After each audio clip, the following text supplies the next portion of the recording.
Muy buenas noches. El siguiente video trata sobre la epistemología y sus máximos exponentes o representantes. Teniendo en cuenta la epistemología como ciencia particular, se desarrolló en los siglos XIX y XX con el surgimiento de la hermenéutica como teoría filosófica.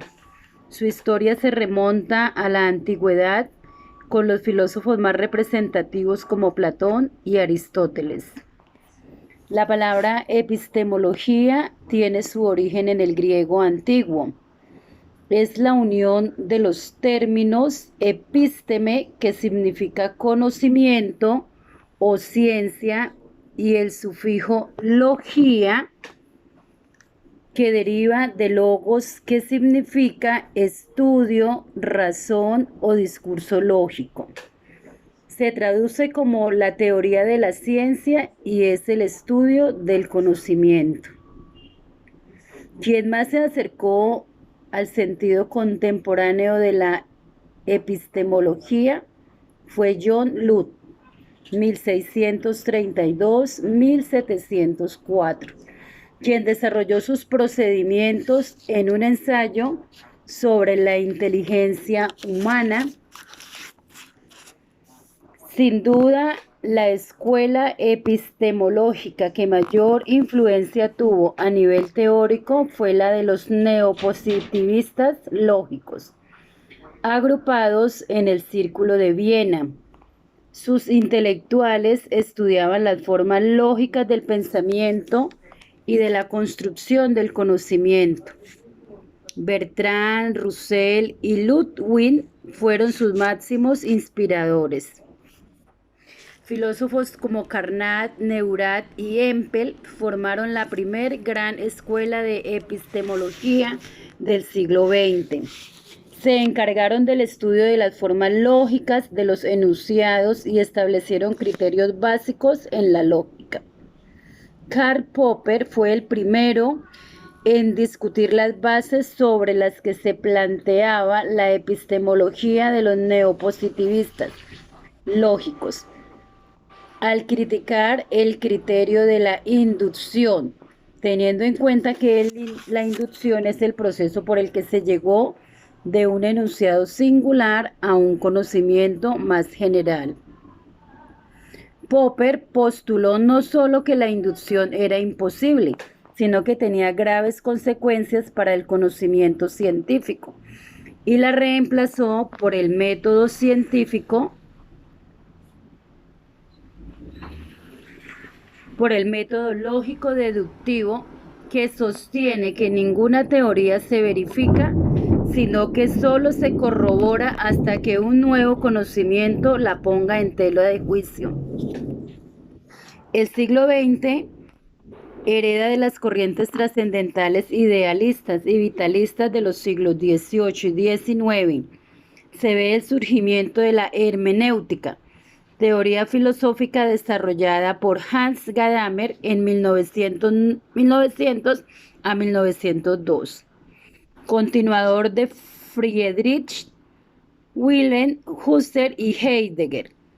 Surgió como el método de las ciencias humanas o del espíritu, entre ellas la historia, la política, la economía y el arte,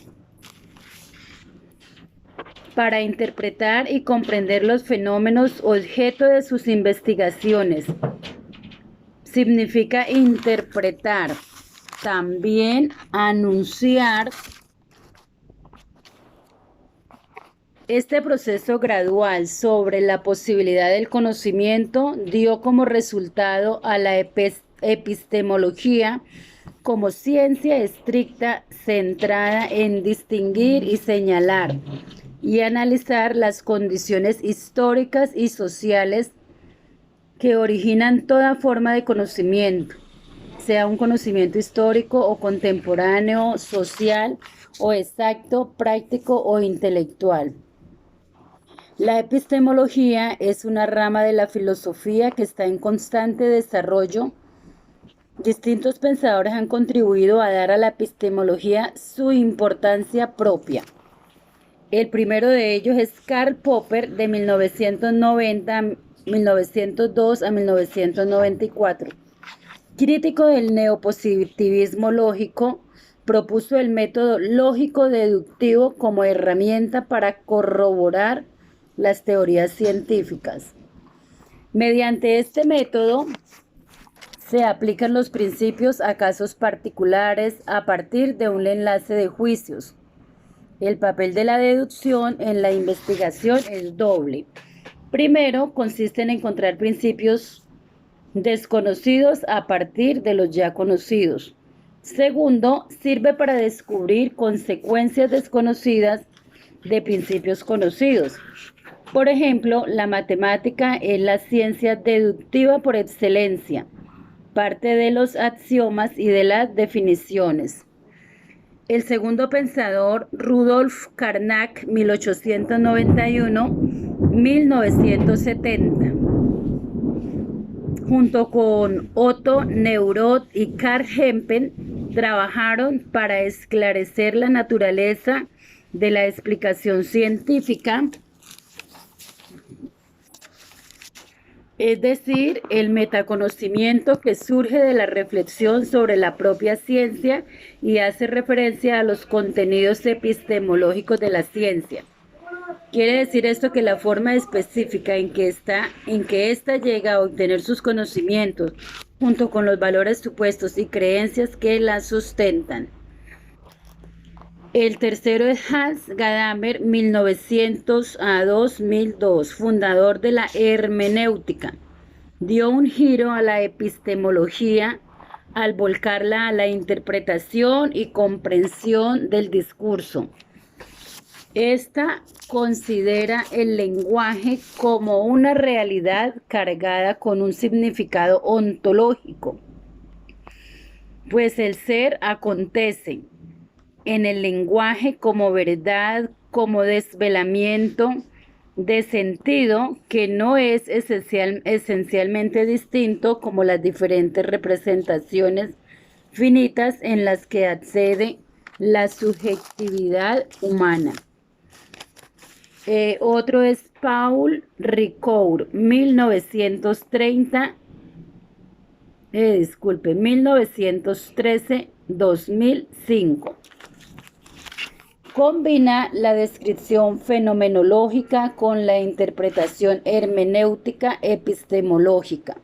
Afirma que el hombre es una constitución enteramente frágil, que está inclinado a caer en el error y en el mal, pero que está llamado a la trascendencia de su vida y a hacer que su tú haga lo mismo.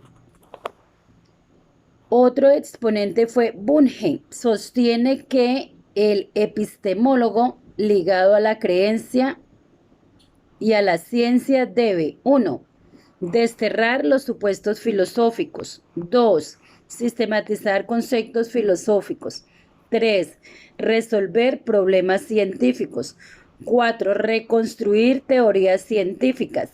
5. Desarrollar la teoría y la práctica. Lakatos defiende que las teorías no deben observarse individualmente, sino en conjunto de teorías relacionadas en serie de modificaciones que conforman lo que él llama un programa de investigación.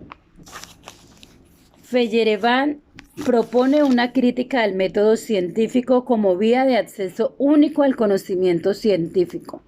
No existe un conjunto definido de reglas y normas que nos permitan desvelar al conocimiento científico, sino todo lo contrario. Jean Piaget fue considerado el padre de la epistemología genética, relativa a la generación de nuevos conocimientos, fruto del desarrollo de estructuras y a partir de mecanismos funcionales que se mantienen a lo largo de todo el desarrollo. Reconocido por sus aportes al estudio de la infancia y por su teoría constructivista del desarrollo de la inteligencia a partir de una propuesta de interacción entre el sujeto y el objeto. Habermas propone la teoría de los intereses directores del conocimiento, los cuales son técnico, práctico y emancipativo. A través de la evolución del pensamiento se puede observar la transformación de una estricta y exclusiva teoría. Dice que hay ciertas conclusiones que hay que observar, conclusiones y condiciones. Por ejemplo, no debemos usar las palabras de una misma manera, debemos hablar sin intención de engañar. Buenas noches.